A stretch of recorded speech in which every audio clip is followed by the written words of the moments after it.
On s'est déjà demandé comment une simple idée, une étincelle, finit par devenir un produit qu'on tient entre nos mains. Aujourd'hui, on va justement décortiquer les rouages essentiels d'une entreprise pour comprendre comment tout ça fonctionne. Eh bien, c'est précisément ce voyage qu'on va faire ensemble. On va suivre pas à pas tout le processus pour voir comment une organisation, une entreprise arrive à donner vie à une vision. Le mot qu'il faut retenir ici, c'est fonction. Le mieux, c'est d'imaginer ça comme des engrenages. Un seul engrenage, ça ne fait pas grand-chose. Mais quand ils s'emboîtent tous et tournent ensemble, eh bien là, on a une machine qui avance.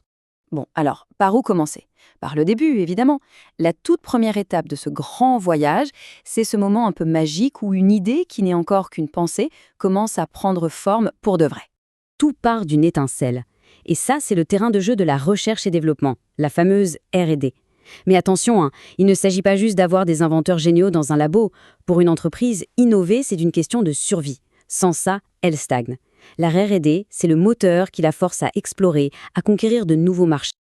Ok, donc on a une super idée. C'est un excellent point de départ. Mais comment on passe de l'ampoule qui s'allume au-dessus de la tête à une chaîne de production qui tourne à plein régime?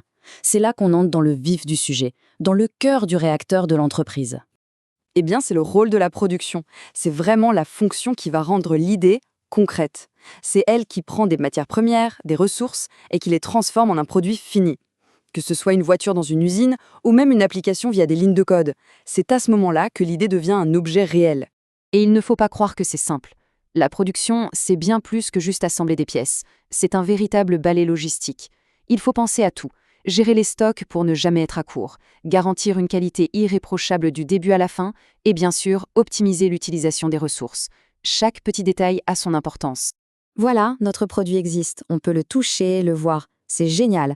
Mais un produit, même le meilleur du monde, ça ne se vend pas par magie. Il faut maintenant créer le lien avec le marché et bien sûr, il faut l'argent pour faire tourner toute la boutique. C'est là qu'entre en scène la fonction commerciale. Il faut la voir comme un pont, vraiment, le pont entre l'entreprise et ses clients. Son job, c'est de comprendre ce que veulent les gens, de leur expliquer pourquoi ce produit est fait pour eux et de faire en sorte qu'ils le trouvent. Parce que sinon, le plus beau des produits, il reste dans son entrepôt. Et tout ça, ce n'est pas fait au hasard, bien sûr. Tout est une question de stratégie. On ne fonce pas tête baissée. On commence par des études de marché pour savoir exactement à qui on parle. Ensuite, on met en place de la publicité pour se faire remarquer. Et enfin, on élabore une stratégie de vente bien ficelée pour que l'intérêt se transforme en achat. Et pour alimenter toute cette grande machine, il faut du carburant. Et ce carburant, c'est l'argent. C'est le rôle de la fonction financière, s'assurer qu'il y a toujours assez de cash pour tout payer, que ce soit les salaires ou les investissements. Et tout ça en essayant de trouver les fonds au meilleur coût. C'est, comme on dit, le nerf de la guerre. D'accord, on a la création du produit et le moteur pour le vendre. Maintenant, penchons-nous sur ce qui soutient tout l'édifice, les fondations. Et ces fondations, elles sont faites de deux choses, les gens et les chiffres. Exactement, deux piliers qui se complètent parfaitement. D'un côté, on a l'humain, avec les talents, les compétences, l'énergie des équipes, et de l'autre, on a les chiffres, les données, qui nous disent si l'entreprise est en bonne santé. L'un ne peut pas fonctionner sans l'autre, c'est ça qui est crucial. Quand on parle de ressources humaines, il faut aller au-delà de l'image du simple recrutement. Leur rôle est bien plus stratégique. Il s'agit d'attirer les bonnes personnes, de les former, de les aider à évoluer. Mais surtout, il s'agit de construire une culture d'entreprise forte, où tout le monde rame dans la même direction. Pour la compta, c'est intéressant parce qu'il y a en fait deux facettes. D'abord, la compta générale. Celle-là, pas le choix, elle est obligatoire. C'est le bulletin de notes officiel de l'entreprise qu'on donne à l'État, aux banques. Et puis, il y a la compta de gestion. Celle-ci, elle est optionnelle, mais c'est une mine d'or. C'est un outil interne super puissant qui aide les managers à prendre les bonnes décisions. Bon, récapitulons. On a nos musiciens, la création, la vente, les fonctions support. On a un orchestre complet. Mais pour que la musique soit belle, il manque une chose essentielle, le chef d'orchestre, celui qui s'assure que tout le monde joue la même partition au même rythme. Et ce chef d'orchestre, c'est bien sûr la direction.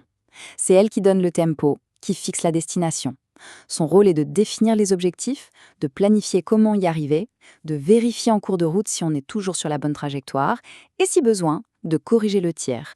C'est vraiment le cerveau de toute l'opération. Et voilà, le voyage est bouclé. Si on résume, ça donne quoi?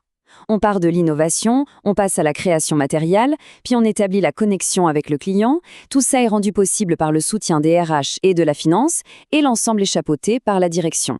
On voit bien que chaque fonction est un maillon indispensable. Si un seul casse, toute la chaîne s'effondre. Allez, pour terminer, une petite question pour réfléchir. Dans le monde actuel qui bouge à toute vitesse, avec l'intelligence artificielle, les défis écologiques, parmi toutes ces fonctions qu'on vient de voir, laquelle va devoir se transformer le plus en profondeur pour que les entreprises de demain puissent survivre? La question est posée.